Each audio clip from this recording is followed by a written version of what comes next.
네, 반갑습니다. 아모스 선지서 1장 강론, 북이스라엘 주변 국가에 대한 심판에 이은 세 번째 시간을 갖습니다. 자, 오늘은 지난주에 이어서 이스라엘 주변 국가의 심판의 예언을 살펴보는데요. 지난주에 우리가 첫 번째 다뤘던 것이 아람의 다메섹에 대한 심판의 예언이었죠. 두 번째는 블레셋, 가사에 대한 어떤 심판의 예언을 살펴봤어요. 오늘은 세 번째로 그 두로에 대한 어떤 심판의 내용을 살펴볼 텐데요.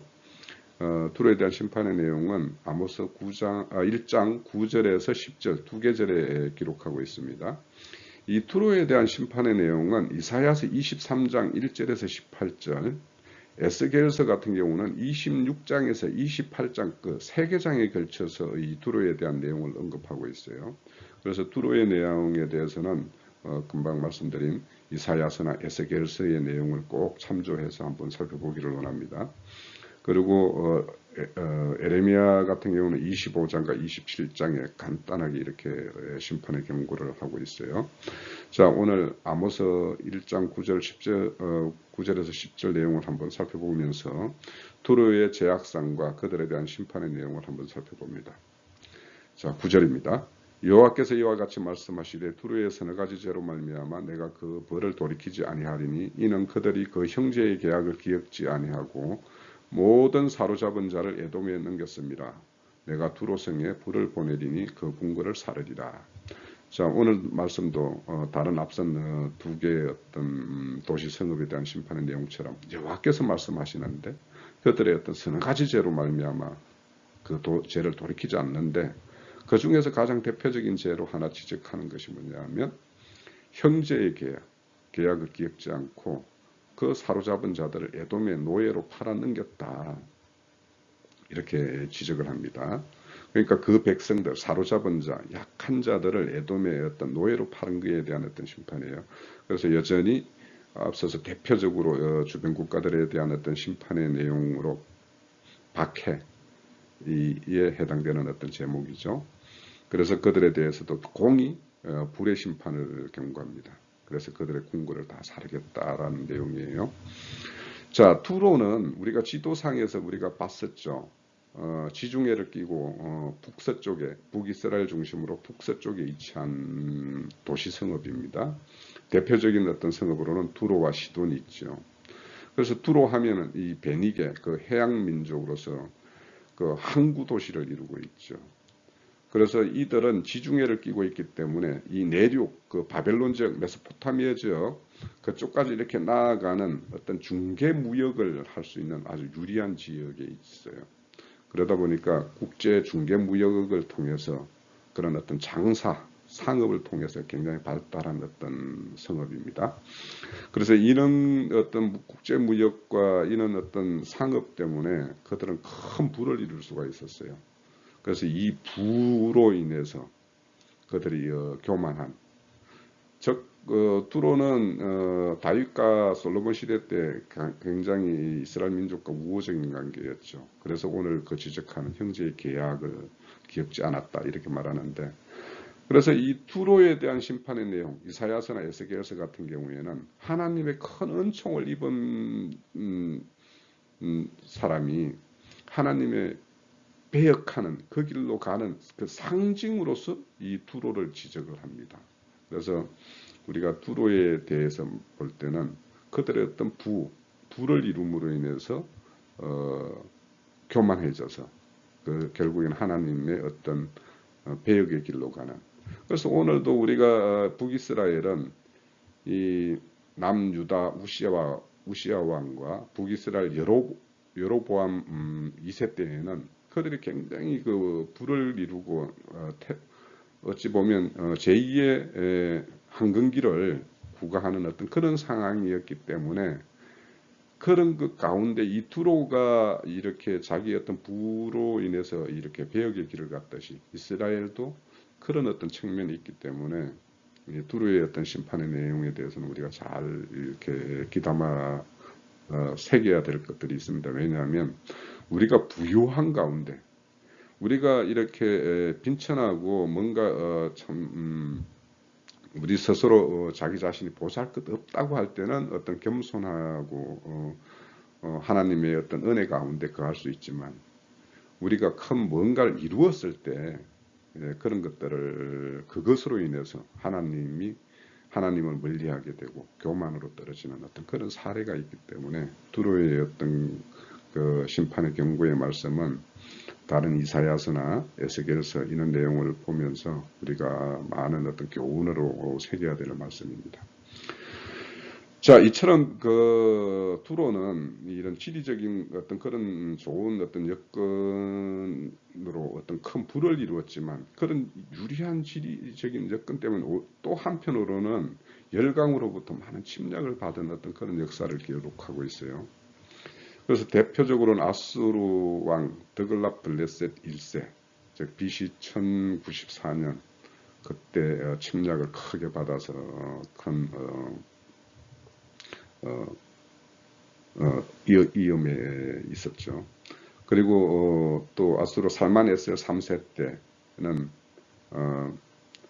조공을 바치는 어떤 속국으로서의 어떤 동맹을 이렇게 맺어야만 하는 그런 상황이 됐었고요. 북이스라엘이 멸망하고 한 20년 후에 그 아수르 사네린에 의해서는 완전히 정복을 당했었습니다. 그리고 이제 이들이 부를 통해서 얼마나 자기들의 어떤 그런 방어를 견고하게 갖추었는지 이 신바벨론 그 느부갓네살 왕이라면 그 대표적인 왕인데 그 왕이 어떤 그 두로의 어떤 성읍을 에워싸고 그들을 함락시키기 위해서 노력했지만 이들이 13년이나 그런 어떤 포위 이렇게 상황에서도 견딜 수 있는 그만큼의 어떤 부와 힘을 이렇게 갖추고 있었던 성읍 국가였습니다. 자, 우리가 두로 하면은 두로 왕 엣발의 딸 한 이세벨이 있죠. 이세벨이 이 북이스라엘 아합 왕과 이렇게 정략적인 결혼을 맺었죠. 아수르 왕 아모스가 선지자로 부름받기 이전, 즉 엘리야가 사역할 그 시절에 아합 왕과 이렇게 두로와 이렇게 동맹 관계를 가졌었어요. 그래서 이런 어떤 엣발의 딸 이세벨에 의해서 그들이 섬겼던 그 바알과 아세라 신이 북이스라엘을 완전히 점령하게 되는 그런 어떤 폐역을 저지르게 되죠. 자, 앞서 말씀드린 대로 두로는 이런 어떤 일로 인해서 많은 어떤 심판의 예언의 말씀이 기록되고 있습니다. 자, 오늘 아모스 선지자가 두로에 대한 어떤 지적하는 죄의 내용은 형제의 계약을 기억지 않고 사로잡은 자를 에돔에 넘겼다라는 내용입니다. 그들의 죄가 형제의 계약. 그래서 이 형제의 계약이라는 것은 다윗과 히람왕 또 솔로몬과 히람왕 사이에 어떤 그런 동맹적인 관계를 맺었고 있었죠. 그래서 다윗 왕은 다윗 왕 때 그 궁궐을 지을 때 왕의 궁궐을 지을 때 이 두로 왕 히람이 백향목과 그들의 어떤 석공과 목공 즉 건축의 어떤 전문가들을 보내서 그 궁궐을 짓는데 협력을 했고 솔로몬 때는 또 솔로몬 성전을 짓는데 그 필요한 물자와 또 전문 어떤 건축자들을 보내서 온전히 성전을 건축하는데 그렇게 협력 관계를 맺었었어요. 그런 것을 잘 이렇게 유지해 왔었는데 이것이 두로의 어떤 그런 배역함에 의해서 이스라엘 백성들이 오히려 그들 형제의 그런 것을 배반하고 노예로 팔아넘기는 이런 죄악성을 저지른 것이죠. 이런 어떤 그 두로와 블레셋의 어떤 이스라엘 백성과 유다 백성들을 팔아넘긴 것에 대해서는 에스겔 선지자도 27장 13절에서 지적하고 있고요. 요엘서 같은 경우 우리가 앞서서 아모스 전에 요엘서 3장 4절에서 6절 사이에 보면 그 두로와 시돈 그리고 블레셋이 남유다와 북이스라엘 백성들을 헬라 족속에게 팔아넘겼다라고 이렇게 기록하고 있어요.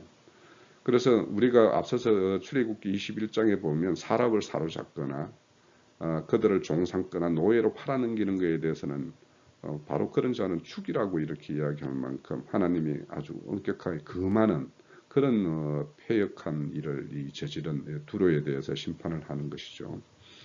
근데 그 두로에 대한 어떤 심판의 내용을 보면 두로성에 불을 보내서 그들의 궁궐을 다 사르리라고 이야기를 합니다. 이런 아모스 선지자의 어떤 그 내용이 예언의 내용이 한 50년 후에 느부갓네살 왕에 의해서 완전히 성취가 돼요.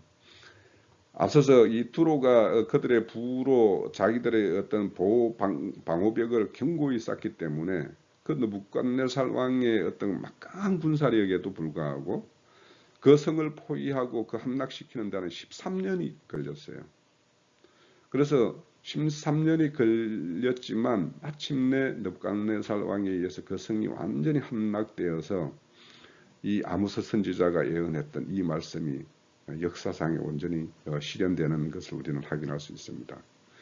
또 그들에게 어떤 불의 심판을 함으로 인해서 두로는 그들의 어떤 이룬 불을 가지고 그들의 어떤 힘을 삼음으로 인해 가지고 교만에 떨어져서 하나님의 어떤 형제를 배반하고 그런 어떤 불을 더 크게 이루기 위해서 사람을 파는 일까지 이렇게 행하는 그런 패역함을 저질렀죠. 그래서 그에 대한 어떤 하나님의 어떤 심판이 그렇게 역사상에 이루어졌습니다. 자, 우리는 이런 선지서를 볼 때 그런 어떤 선지자가 예언한 것이 역사적으로는 어떻게 이루어졌고 또 이것이 궁극적으로는 무엇을 이야기하는 것인지 이런 것에 대해서 우리는 어떤 역사성과 또 그것의 어떤 의미하는 어떤 영적인 의미 이런 것들을 같이 균형 있게 바라볼 때 우리는 하나님의 어떤 경고의 말씀이나 그런 어떤 하나님의 어떤 심판의 의미함을 우리는 명확하게 확인할 수가 있어요.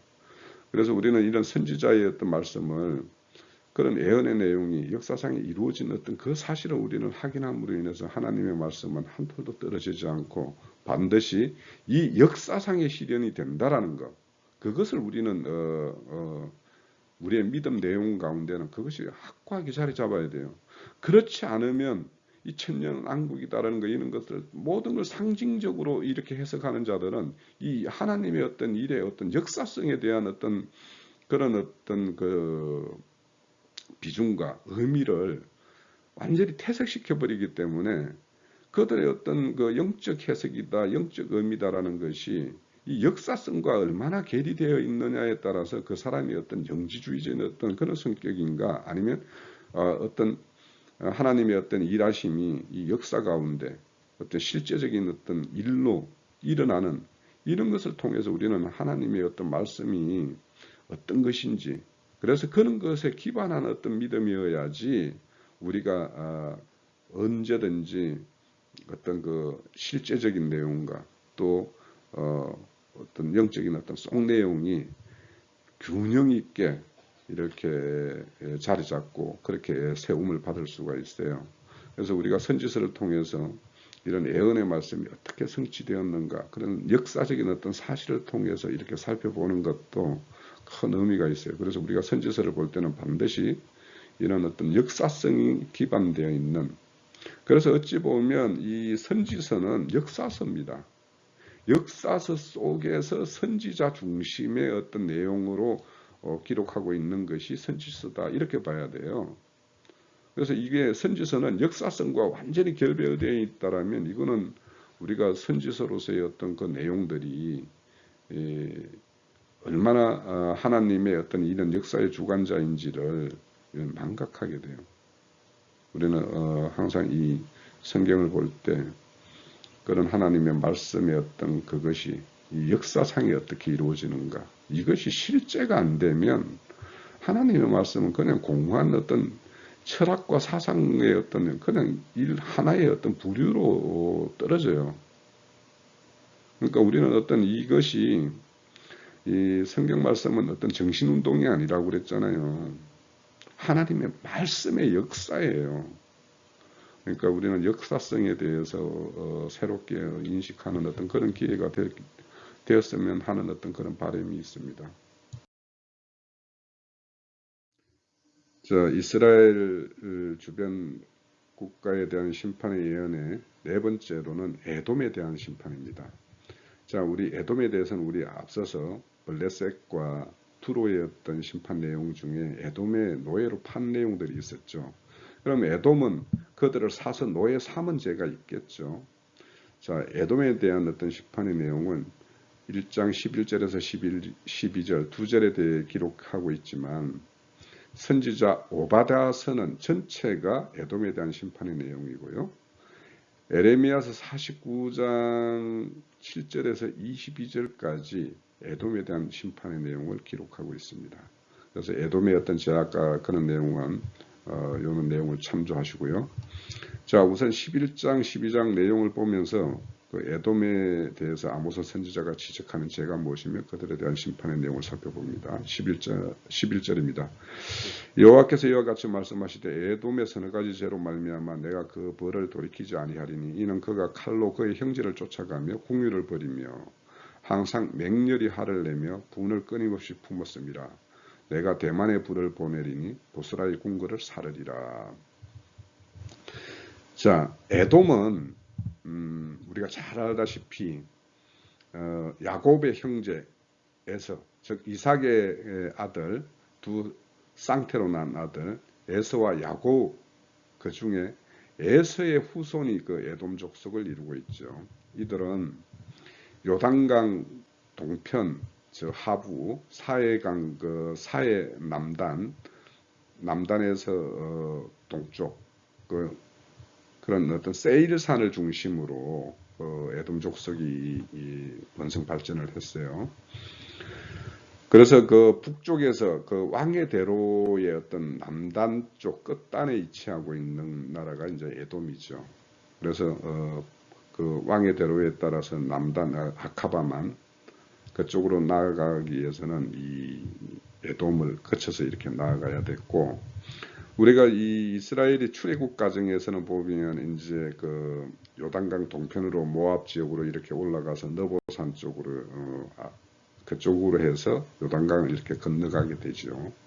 그때 이제 출애굽해서 이스라엘이 에돔의 어떤 경내를 이렇게 지나가고자 했을 때 에돔이 그렇게 허락하지 않았죠. 그래서 그래서 이걸 에돔과 다툼을 얻게 하기 위해서 돌아가자라고 했을 때 그것을 불평불만하다가 불뱀에 물려서 이스라엘이 불뱀에 물려서 죽는 그런 사건들이 있었고, 또 그걸 치유하기 위해서 노뱀을 만들어서 이렇게 상대에 달아서 이렇게 들어 올리는 걸로 인해서 이렇게 그 노뱀을 본 자들은 또 살아나는 그런 어떤 민수기 내용이 있죠. 자, 이처럼 에돔은 늘 이스라엘에 대해서는 적대적이었어요.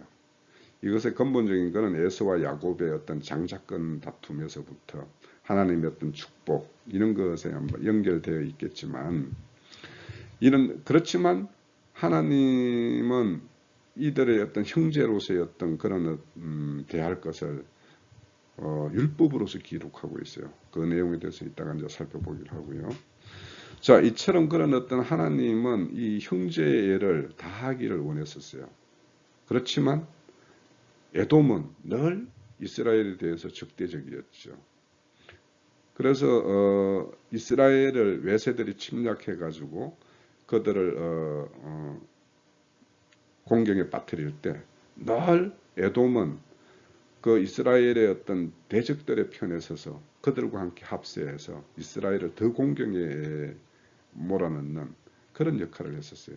그래서 그런 어떤 그들의 침략자들을 침략이 해왔을 때 거기에서 도망하는 자들, 이런 자들을 오히려 에돔 족속들이 더 추적하고 그들을 사로잡고 하는 일에 더 앞장섰기 때문에 지금 아모스 선지자는 형제를 쫓아가며 궁의를 벌이며 항상 맹렬히 화를 내며 군을 끊임없이 품었다라고 하는 거예요. 그러니까 이 형제를 돕는 것이 아니라 형제가 아주 공경에 처해서 그 어떤 걸 벗어나기 위해서 몸부림치는 그 자들을 오히려 이 에돔 족속이 쫓아가서 그들을 사로잡아 종삼고 그들을 죽이기까지 하는 이런 패역한 일을 했기 때문에 에돔에 대해서 심판을 하는 것이고, 또 앞서서 블레셋과 두로가 또 남유다와 북이스라엘 백성들을 이렇게 노예로 팔을 때 그들을 사서 노예 삼고 이렇게 했던 것에 대한 어떤 심판을 내리는 것이죠. 그런데 오늘 여기 보면은 대만의 분을 보내리니 보스라의 궁궐을 사르리라고 이야기하는데, 에돔의 대표적인 성읍이 이 보스라와 대만이에요. 그래서 보스라는 이 에돔의 북단, 즉 모압과 이렇게 경계를 이루고 있는 그 지역에 위치한 북단에 위치한 어떤 한 성읍이고, 대만은 에돔 땅 중에서 이 남쪽에 위치하고 있는 중심 성읍이에요. 그래서 실질적으로는 대만에서 보스라, 그러니까 에돔 땅 전체를 불로 살라서 그들을 심판하겠다라는 내용과 동일한 내용이 될 수 있겠죠. 자, 여기 보면 이제 국률 없는, 그래서 국률을 버리고 이런 말씀이 있죠. 자, 우리 이 야고보서에 보면 국률 없는 자에게는 국률 없는 심판을 행한다라고 하셨죠. 그래서 이런 에돔에 대해서는 반드시 하나님이 심판하는 그런 것이, 특히 형제를 행하지 않는 이거에 대해서는 이런 심판이 있어요. 자, 이런 것들을 우리가 교회적으로 적용을 할 때 교회 안에서 어떤 형제를 이렇게 갖추는 것, 이것을 형제를 눈 감는 것, 이런 것에 대해서 하나님이 얼마나 엄미한 어떤 심판을 행하시는가, 이런 것에 대해서도 우리는 한번 이 에돔에 대한 어떤 심판의 내용을 통해서 우리는 한번 살펴볼 수가 있습니다. 자, 오늘 선지자가 에돔에 대한 죄악으로는 형제를 갖추지 않는, 형제를 오히려 핍박한 이런 죄에 대한 어떤 지적을 합니다. 그러면 하나님이 이 형제를 어떻게 행하라고 하는지, 이스라엘에 대해서, 이스라엘에게 에돔에 대해서 어떻게 대하라고 하는 말씀이 나와 있어요. 그러면 이 말씀이 결국에는 에돔도 이스라엘에 대해서 이렇게 행해야 되는 것이 마땅한 거죠. 자, 그러면 우리가 우선 그 이스라엘에게 준 말씀을 한번 봅니다. 그건 신명기 2장 4절에서 5절 내용에 기록하고 있어요. 봅니다. 너희는 세일에 거주하는 너희 동족 에서의 자손이 사는 지역을 지날진대 그들이 너희를 두려워하리니 너희는 스스로 깊이 삼가고 그들과 다투지 말라. 그들의 땅은 한 발짝 자국도 너희에게 주지 아니하리니 이는 내가 세일산을 에서에게 기업으로 주었음이라 하고 이야기해요. 그러니까 세일산은 에서의 기업이라고 그래요. 거기를 지나갈 때 에서의 어떤 종족들이 너희들을 길을 막고 할 때 다투지 말으라고 그러죠. 그래서 앞서서 말씀드린 대로, 그래서 그들의 어떤 경계를 지나고자 할 때 그들이 그 길을 허락하지 않음으로 인해서 모세가 돌아가자라고 했었던 거죠. 자, 또 신명기 23장 7절에 보면 너는 에돔인을 미워하지 말라. 그는 내 형제니라고 이야기해요.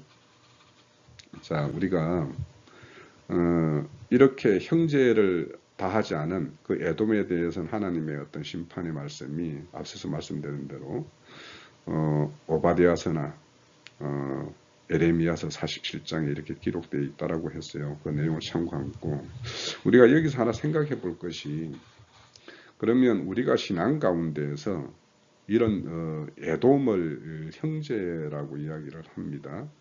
그러면 이 형제의 범위를 어디까지 할 것인가?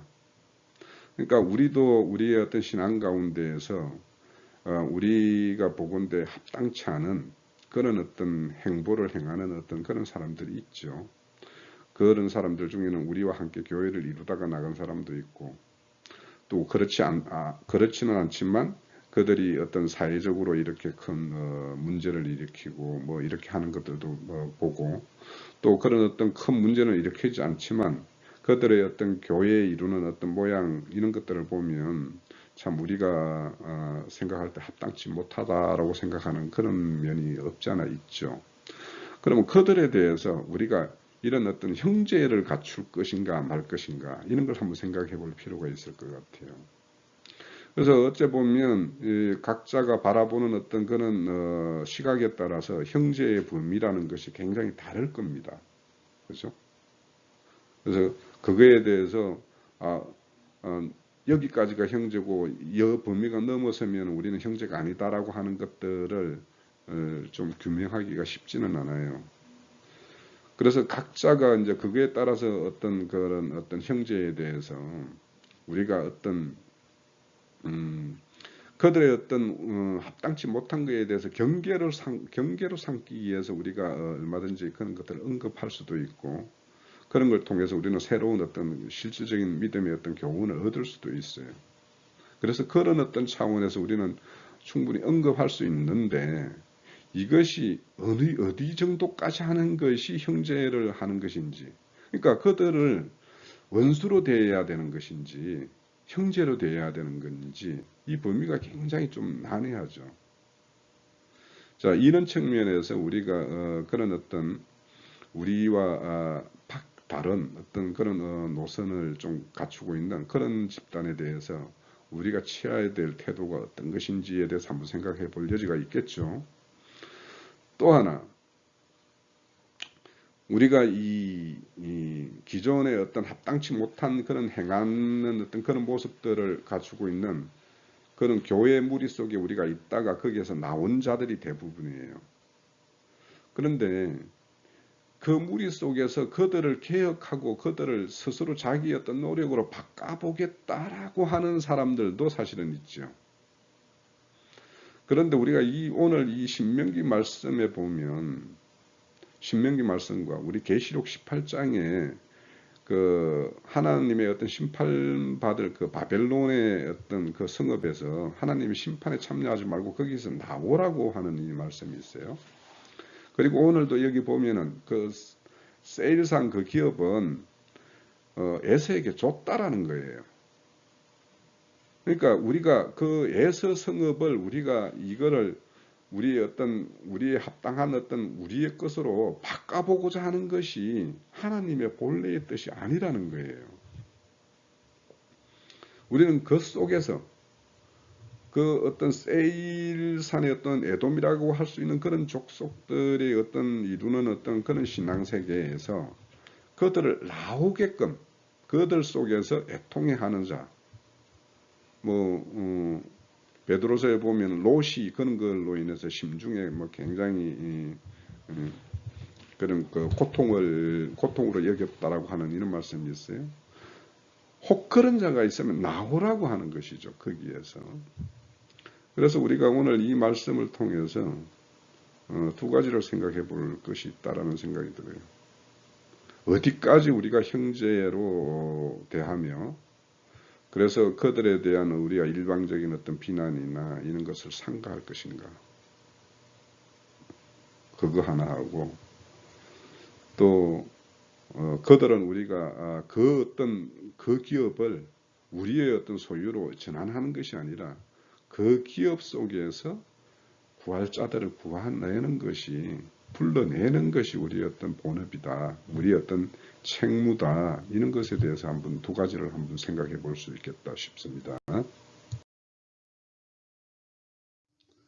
자, 이스라엘의 주변국가 심판에 의한 다섯 번째는 암몬에 대한 심판의 내용입니다. 암몬에 대한 심판의 내용은 13절에서 15절, 3절에 걸쳐서 기록하고 있고요.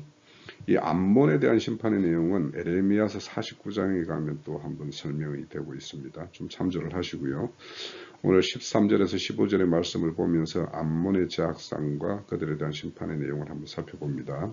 13절입니다. 여호와께서 이와 같이 말씀하시되 암몬 자손의 서너 가지 죄로 말미암아 내가 그 벌을 돌이키지 아니하리니 이는 그들이 자기 지경 영토를 넓히고 갚고자 하여 길리앗의 아이벤 여인의 배를 갈랐습니다. 내가 라빠성에 불을 놓아 그 궁궐을 사르되 전쟁의 날에 외침과 해오리 바람의 날에 폭풍으로 할 것이며 그들의 왕은 그 지도자들과 함께 사로잡혀 가리라 여호와께서 말씀하셨느니라. 자, 이 암몬은 롯의 후손이죠. 롯의 두 번째 딸과 롯과 사이에 난 그 후손들이 이루는 것이 암몬 족속들입니다. 이들의 위치하고 있는 것은 요단강 동편이에요. 요단강 동편 왕의 대로가 관통되는 지역에 이들이 위치하고 있고, 우리가 요즘에 그 야곱의 이야기를 이제 창세기 내용에서 잠깐씩 보는데, 야곱이 약복강에서 이렇게 씨름을 하죠. 그 씨름하고 있는 그 약복강 지역이 바로 이 암몬의 족속들이 이루고 있는 그 지역 경매입니다. 자, 그리고 여기는 이제 지리적으로 우리가 첫 번째 본 지도에서 보면 잘 나와 있는데, 실질적으로 이 암몬은 길리앗, 오늘 제약에 보면 그들이 땅을 넓히기 위해서 길리앗의 아이벤 여인을 갈랐다라고 이야기하는데, 실질적으로 암몬과 길리앗은 이렇게 접경을 이루고 있는 경계 지점에 있어요. 그래서 길리앗 땅을 차지하기 위해서 암몬이 길리앗을 침탈해서 거기에 길리앗 여인이 아이벤 여인의 배를 가르는 이런 제약을 저질렀다라는 것이죠. 실질적으로 이제 이 땅은 우리 요단강 동편에 우리가 두 지파 반의 땅을 이렇게 분배를 하고 있죠. 실질적으로 그래서 거기에는 이스라엘 민족들이 이렇게 하나님의 어떤 기업으로 받고 이렇게 살아가고 있는 어떤 그런 땅이기도 해요.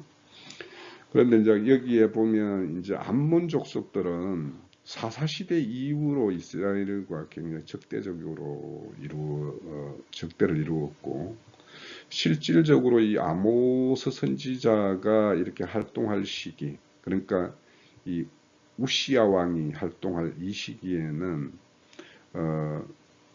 그 여로보암에 의해서 이 암몬이 그 땅을, 여로보암 2세가 그 땅을, 암몬 땅을 이렇게 지배하는, 그래서 그들로부터 조공을 받는 이런 군신관계까지 이렇게 그들의 지배하는 어떤 그런 시대였기도 해요. 그런데 이제 이들의 어떤 심판의 내용을 보면 그 아이벤 여인의 배를 갈랐다라고 이야기하죠. 그래서 이 아이를 뵌 여인의 배를 갈랐다라는 것은 한마디로 말하면 길리앗의 어떤 그런 종족을 말살시키겠다라는 암몬 족속의 그런 잔인함을 그대로 보여주는 어떤 내용이에요. 그래서 우리가 이런 어떤 그 인간의 어떤 자기의 어떤 욕망, 그러니까 자기 땅을 넓히기 위해서, 지경을 넓히기 위해서 그런 어떤 폐악한 일을 저지르는 이런 인간의 어떤 잔인성을 우리가 볼 수가 있어요. 그래서 그들에 대한 어떤 심판의 내용은 라빠에 불을 보내겠다라고 그러죠. 그 라빠는 암몬의 수도입니다. 오늘날로 보면 요르단의 수도 암만이 라빠입니다. 그래서 거기에 불을 보내겠다라고 이야기를 했고요. 그래서 이런 하나님은 이런 어떤 폐역함에 대해서 하나님의 어떤 심판의 경고를 내립니다. 이것에 대한 어떤 아이벤 여인의 배를 갈랐다라는 이런 것들은 또 영적으로도 우리가 한번 생각해 볼 수가 있죠. 여인이라는 것은 우리가 디모데전서 2장에 보면 여인은 출산함으로 해산함으로 구원을 얻는다 그러죠. 그러니까 하나님의 구원에 이를 수 있는 그것을 원천적으로 이렇게 막는 암몬의 어떤 폐역함, 이런 것으로 우리가 또 한번 생각해 볼 수가 있겠죠. 우리가 이제 인류의 역사상에 보면 한 나라가 한 나라를 침탈했을 때 그것들을 온전히 지배하기 위해서는 그들의 어떤 번성을 차단해야 되거든요. 그러기 위해서는 그들의 어떤 수적인 어떤 그런 번성을 막기 위한 어떤 그런 시도로 그의 어떤 사내 아이들을 멸하거나 아예 태중에 있는 아들이 태어나지 못하게 하는 이런 일들을 범하는 것들이 역사상에 있죠. 우리 그 바로가 이스라엘이 애굽 땅에서 종로로 타고 있는 중에 그들의 번성한 것을 두려워해서 그들의 어떤 사내 아이를 낳게 되면 다 죽이라는 어떤 이런 어떤 명령을 내렸을 때 하나님의 어떤 그런 간섭에 의해서 그런 것이 차단되는 그 막아서는 어떤 그런 역사가 있다라고 말씀을 드릴 수 있는데, 이와 같이 그런 일들은 늘 있었어요. 그 어떤 그 이스라엘의 역사 중에서는 또 한 번의 어떤 그런 바로에 의해서 그런 게 있었었고, 또 이제 그 헤롯 왕에 의해서 그 예수가 태어난 그 시절에 2살 나이 이하의 아이들은 예수 그 새로운 어떤 하늘에서 내려오는 그 왕의 그 베들레헴의 어떤 새로운 왕이 올 거라는 그런 어떤 예언의 어떤 말씀을 헤롯 왕이 막기 위해서 2살 이하 아이를 다 죽이라고 하는 어떤 그런 일도 벌이고 있죠. 또 이제 그 아람 왕 하세엘이 이 왕이 아니고 군장이었을 때, 아람국의 왕의 군장이었을 때 이 엘리사 선지자가 하세엘을 보고 이 자가 왕이 될 것이다라고 이렇게 예언을 해요. 그리고는 침통해 하는 이유가 이 왕이 이 하세엘이 아람의 왕이 되게 되면 이들이 결국에는 이스라엘과 남유다의 어떤 자기 어떤 동족에게 엄청난 폐해를 가할 것이 있는데, 그 내용 중에 보면 어린아이를 맺힌다 이런 말이 있어요. 그러니까 그 어떤 그 자기와 적대, 자기가 지배하고 자기 어떤 군신관계에 있게 되면 그 나라가 반역을 하지 못하게 하기 위해서 그들의 어떤 후손을 억제하는 그런 어떤 정책으로 이렇게 멸하는 어떤 이런 짓을 범하죠. 우리 그런 것이 보면 결국에는 이 암몬이 길리앗에 행한 것, 이것이 이 에레미야서는 어떻게 기록하고 있냐면 그들의 어떤 그 상속자를 멸하기 위해서 그런 어떤 배를 가르는 이런 짓을 했다라는 걸로 이렇게 묘사를 하고 있어요. 그러면 우리 이제 그 복음서에 보면 함농부가 포도원을 이렇게 울타리를 치고 망대를 세우고 이렇게 한 다음에 그 땅을 뭡니까? 파종할 자들에게 이렇게 세를 주고 먼 길을 떠나는 어떤 말씀이 있죠. 그래서 그 땅을 경작하는 자들이 이제 추수할 때쯤 되면 그 열매의 어떤 소출의 어떤 세를 받기 위해서 종을 이렇게 보내니까 종을 다 죽였죠. 그래서 종을 보내니까 이런 악행을 행하니까 그러면 아들을 보내면 심지어 그렇게 하겠나 해서 아들을 보냈더만 그 땅을 이렇게 세내서 경작하는 자들이 저자가 이 땅의 상속자다. 저자를 죽이면 이 땅이 나의 어떤 소유가 될 것이다 생각을 하고 그 상속자마저 죽이죠. 그 아들까지. 이와 같이 어떤 자기 소유가 아닌 것을 자기 소유로 삼고자 하는 것이 탐욕인데, 결국에는 암몬이 자기 지경을 넓히기 위한 이 탐욕을 그것이 표출된 것이 뭐냐 하면 남의 소유를 내 소유로 삼기 위해서 그 상속자를 죽이는 죄를 없애버리는 이런 죄를 범하는 것이 이 암몬의 죄예요. 왜 이런 암몬의 죄에 대해서 하나님이 아주 엄격한 어떤 심판을 경고하냐 하면, 앞서서도 말했듯이 하나님은 그 기업과 모든 것을 지경을 경계를 이렇게 하나님이 하나님 뜻 가운데 이렇게 배분하는 것이에요. 그런데 그 어떤 자기 지경을 넓히기 위해서 그 지경을 옮기는 자에 대한 어떤 심판의 내용은 성경에 엄히 기록하고 있어요. 그래서 우리가 이런 어떤 탐욕은 나의 지경을 넓히기 위해서 남의 지경을 이렇게 내 걸로 이렇게 삼는 거예요. 그런데 이거는 하나님이 엄격하게 금하는 것이 우리 그 레위기에 보면 희년율법이라는 것이 그런 것이죠. 결국에는 뭔가 어떤 경영의 어떤 실패를 해서 자기 기업을 남의 어떤 소유로 넘겼다 할지라도 일정한 기간이 지나면은 다시 그 원소유자에게 돌려주게 하는 이 희년율법. 이것이 하나님의 어떤 고유한 어떤 하나님의 어떤 공의와 하나님의 어떤 그런 운영의 방식이거든요. 그런데 그것을 인위적으로 그렇게 자기 어떤 소유 삼는 것, 이것은 결국에는 탐심이죠. 탐심은 결국에는 그것이 우상이기 때문에 하나님은 반드시 멸할 수밖에 없는 그런 죄악으로 떨어지는 것이죠. 자, 암몬에 대한 어떤 심판의 내용을 보면 내가 랍바성의 불을 놓아 그 궁궐들을 사르되 전쟁의 날의 외침과 해오리 바람의 날의 폭풍으로 할 것이라고 말씀을 해요. 자, 다른 어떤 성읍에 대한 어떤 심판할 때 불을 보내겠다. 그래서 그들의 궁궐과 그들의 모든 소유를 다 살라버리겠다라는 정도로 보냈다라면 이 암몬에 대해서는 전쟁 날의 외침과 해오리 바람의 날의 폭풍과 같이 하겠다라고 그 어떤 불사람에 대해서 아주 맹렬한 어떤 심판을 선언을 해요. 그래서 여기에 전쟁 날의 외침과 같이 이런 불이라는 것은 어떤 전쟁과 어떤 전쟁에 의한 어떤 심판 이런 것들도 있게 할 것이라는 것과 또 태풍과 폭풍이라는 것은 불을 더 강하게 살라버리는 것이기 때문에 그들을 흔적도 없이 사라지게 하겠다라는 것인데 왜 이들에 대해서 이런 어떤 맹렬한 어떤 심판을 경고하냐 하면 그들의 어떤 탐욕이라는 것이 그들의 어떤 섬기는 신을 보면 알 수가 있어요.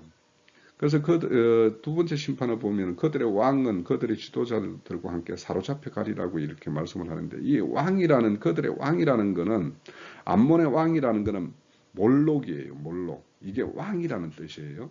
그러니까 그들의 어떤 신 그리고 또 암몬의 신을 밀곰이라고도 하죠. 그 어떤 그들의 왕이라는 것은 결국에는 그들의 신과 그들의 신을 이렇게 섬기는 일에 쓰임받는 그들의 방백과 제사장들을 다 사로잡아가서 그들을 다 없애버리겠다라는 것이 하나님의 어떤 심판의 내용이에요. 왜냐하면 이 그들의 그들의 신인 이 몰록, 밀곰에게 드리는 어떤 그들의 제사를 보면 인신 제사를 지내요. 그러니까 왕이 그 어떤 신의 어떤 그거를 신의 보호를 받기 위해서 자기 아들을 이렇게 신에게 바치는 이런 제사도 지냈던 것이 이 암몬 족속들이에요. 그러니까 이런 어떤 폐역한 짓을 하기 때문에 그런 어떤 것이 그들의 어떤 생내에 너무도 강하게 자리 잡고 있기 때문에 아이벤 여인의 배를 가르는 것 정도는 아주 우습게 생각을 하는 족속들이에요. 그래서 제가 이 밀곰 그게 인신 제사를 지내는 어떤 이 사진의 이 그림을 하나 이렇게 붙여 드리는데 이것을 보면서 하나님께서 이런 어떤 족속, 이 암몬 족속에 대한 어떤 심판이라는 것이 왜 하나님께서 이런 전쟁 날의 외침과 해오리 바람의 날의 어떤 폭풍처럼 하겠다라는 이런 어떤 하나님의 어떤 맹렬한 어떤 심판을 경고하는지를 이 밀곰에게 이들이 행하는 이것을 보면 우리는 짐작할 수가 있어요. 자, 이스라엘의 주변국가 심판의 예언 여섯 번째 나라는 모압에 대한 내용입니다. 모압에 대한 내용은 아모스 2장 1절에서 3절에 기록되어 있고요. 더 자세한 내용은 에레미야서 48장 전체가 이 모압에 대한 어떤 제약상과 심판의 내용을 기록하고 있어요. 한번 참조하기를 바라고요. 우선 오늘 아모스 선지자가 지적하는 모압의 어떤 제약상과 그들에 대한 심판의 내용을 한번 말씀을 통해서 살펴봅니다. 여호와께서 이와 같이 말씀하시되 모압의 서너 가지 죄로 말미암아 내가 그 벌을 돌이키지 아니하리니 이는 그가 에돔왕의 뼈를 불살라 죄를 만들었습니다. 내가 모압의 불을 보내리니 그리옷 궁굴들을 사르리라. 모압이 요란함과 애칭과 나팔 소리 중에서 죽을 것이라. 내가 그 중에서 재판장을 멸하며 지도자들을 그와 함께 죽이리라. 여호와께서 말씀하셨느니라. 자, 모압은 그 위치적으로 보면 요단강 동편에 위치하고 있고요. 북쪽으로는 암몬이 있고 남쪽으로는 에돔이 있습니다. 그래서 오늘 이 모압의 제약상에 보면 에돔 왕의 뼈를 불살라 죄를 만들었다라는 것이 이제 지적되고 있어요. 그래서 결국에는 에돔과 모압은 경계를 이루고 있으면서 서로 어떤 은수관계를 이루고 있음을 이렇게 알 수가 있어요. 그런데 우리가 여기서 다시 하나 생각을 해볼 것이 앞선 블레셋이나 두로나 에돔이나 이런 나라들에 대해서는 그 직접적으로 북이스라엘이나 남유다 하나님의 어떤 백성들에게 위해를 강한 그들에 대한 어떤 심판의 내용이라면 앞선 암몬과 모압에 대한 내용은 직접적인 어떤 북이스라엘과 남유다에 대한 제약성이 아니라 그들과 경계를 이루고 있는, 즉 암몬은 북쪽에 있는 이찬 길리앗에 행한 어떤 그런 제약상, 그리고 모압은 그들의 남쪽에 위치하고 있는 에돔에게 저지른 제약성에 대해서 심판의 경고를 하고 있어요. 그러면 우리가 여기서 생각해 볼 것이 길리앗은 무엇이고 에돔은 무엇이기 때문에 하나님이 이들에 대해서 행한 것에 대해서도 심판을 이렇게 말씀하시는가.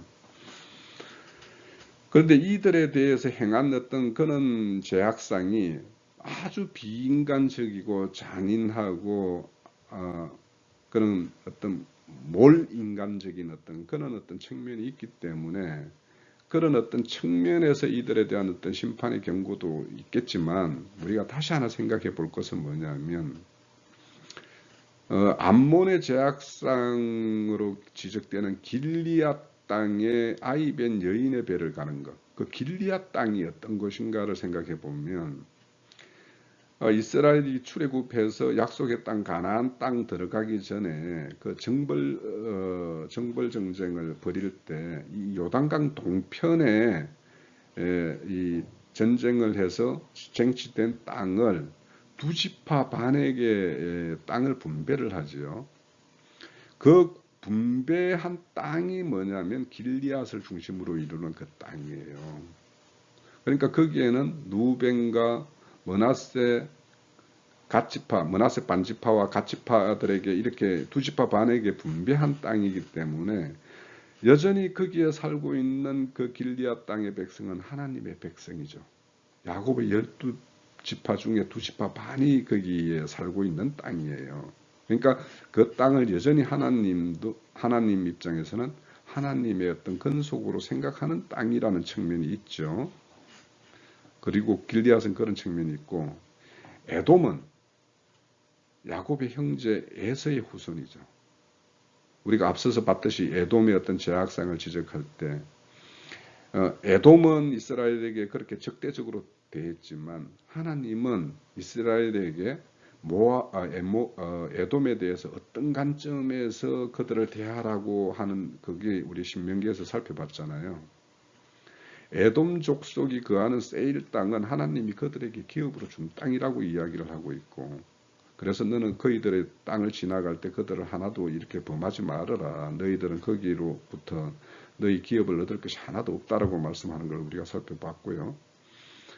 또 에돔 족속을 미워하지 말으라고 이야기하잖아요. 그러니까 하나님의 관점에서는 여전히 에돔 족속도 아직 심중에 있는, 그러니까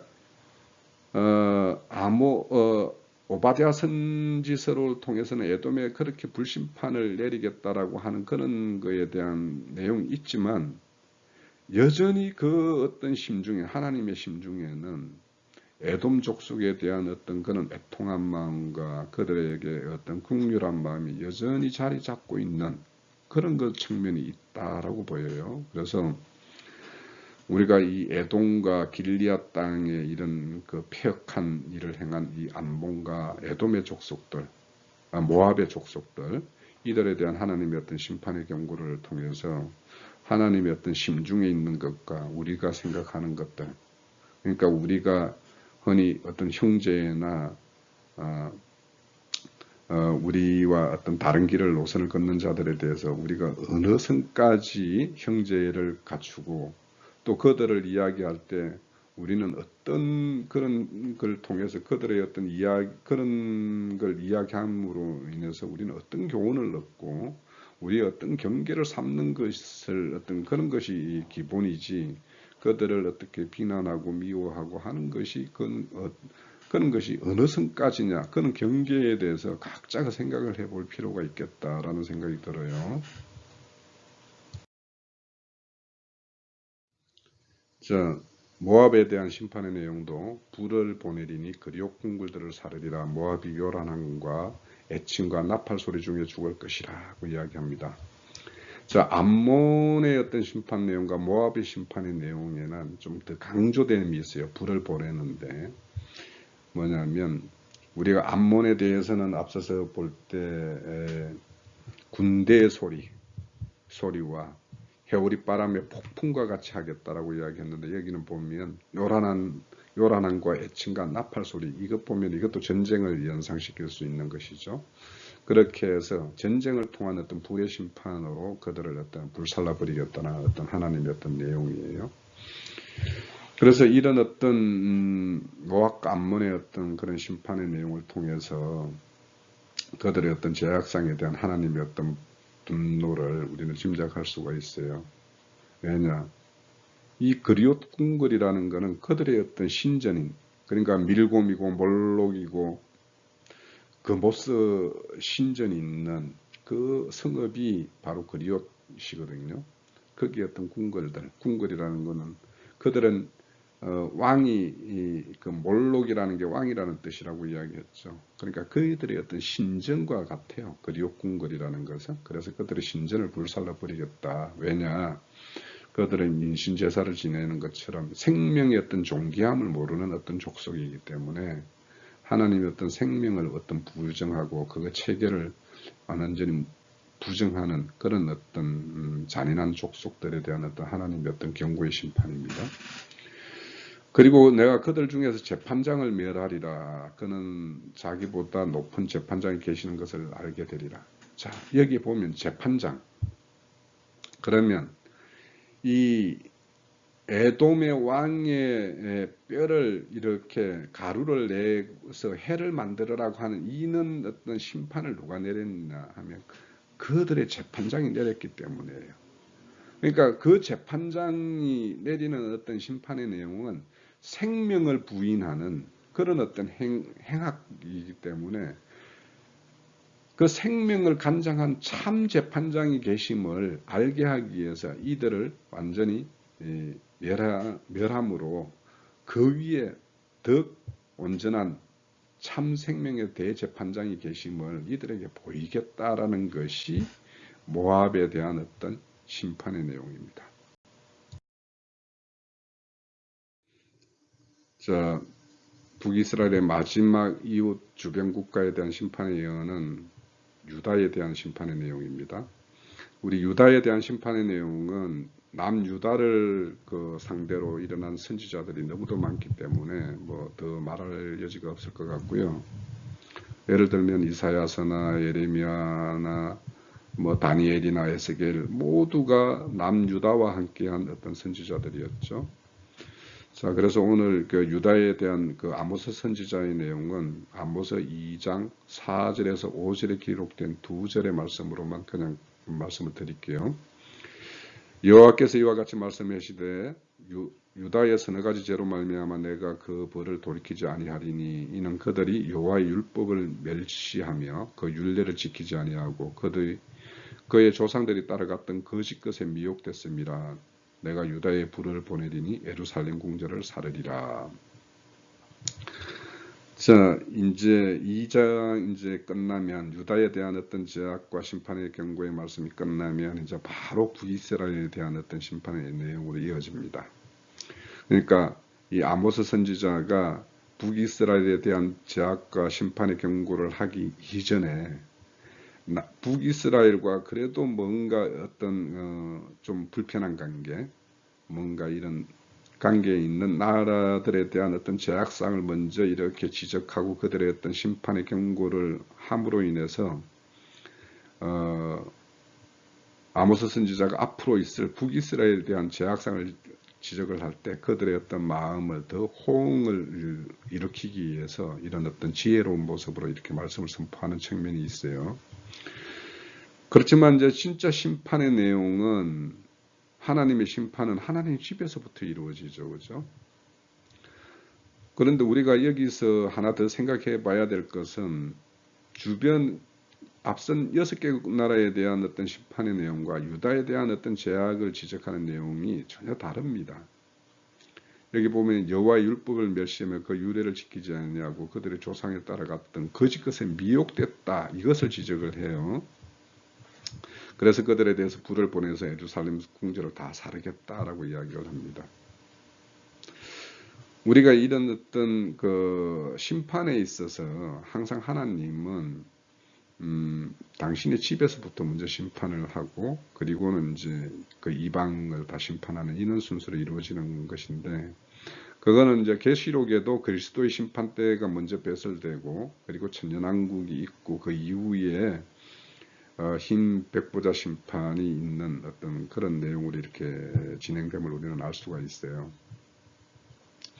자, 여기 보면은 예루살렘 궁전을 사르겠다라는 말씀을 미리 이 시편 기자가 이렇게 경고하는 말씀이 있어요. 시편 48편 3절의 내용을 보면 비록 하나님이 알려진 땅이지만 내가 유다에 불을 보내리니 비록 그것이 거룩한 도성이며 내가 그 궁궐에서 자기를 피난처로 알리셨을지라도 내가 예루살렘의 궁궐들을 사르리라고 이야기를 하는데요.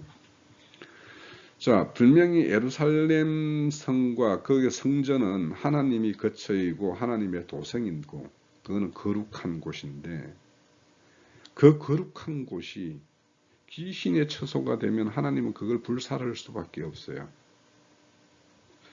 그 역사, 예루살렘이 범죄함으로 인해서 하나님으로부터 버림받고 그것이 심판받는 그 역사는 성경에서 계속 기록하고 있어요. 지금 아모스는 북이스라엘에 파송이 됐지만은 뒤이어서 이제 이사야 선지자는 다 남유다에 대한 어떤 심판의 경고인데 그 경고에 남유다가 호응하지 못함으로 인해서 결국에는 바벨론으로 다 포로가 잡혀가고 그때 예루살렘 성전은 다 해파되고 무너져 버리죠. 그렇게 하나님의 어떤 심판이 이루어져요. 아무리 예루살렘 성전이 하나님이 그렇게 선하고 기쁜 뜻으로 세웠지만 그 안에서 이루어지는 것이 폐역이고 하나님의 어떤 거룩을 훼손시키는 일이 일어나면 그거는 귀신의 처소지 하나님의 처소가 아니잖아요. 이거는 오늘날의 어떤 교회나 우리 하나님의 일을 한다라는 모든 처소에도 동일하게 적용됩니다. 그렇게 바벨론의 포로로 간 적도 있고 헬라에 의해서 짓밟힌 적도 있고 최종적으로 예수님이 오셨을 때는 로마에 의해서 AD 70년에 완전히 이스라엘이 성이 무너져 버렸고 이방에 짓밟히게 됐고 그것이 오늘날 현재 이 시간에도 진행이 되고 있어요. 이처럼 하나님의 어떤 집, 하나님의 처소, 하나님의 선하고 기쁜 뜻이 임한 그 처소에서 그것이 아닌 다른 일이 벌어지면 하나님이 이렇게 심판을 해버리는 거예요. 그래서 오늘 이 유다의 어떤 심판의 내용은 또 앞으로 있을 북이스라엘의 어떤 심판의 내용은 오늘날 우리가 신앙하는 우리가 얼마나 이 말씀에 대한 어떤 경계를 삼아야 될 것인지에 대해서 우리는 분명한 이 선지서를 보면서 우리의 마음에 새겨야 할 분명한 부분입니다. 자, 지금까지 3시간에 걸쳐서 북이스라엘 주변 국가들에 대한 제약상과 심판의 내용을 아모스 1장 3절에서부터 2장 5절의 내용으로 살펴보았습니다. 이어서 이제 북이스라엘에 대한 제약상을 본격적으로 한번 다뤄보도록 하겠습니다. 그동안 수고하셨습니다.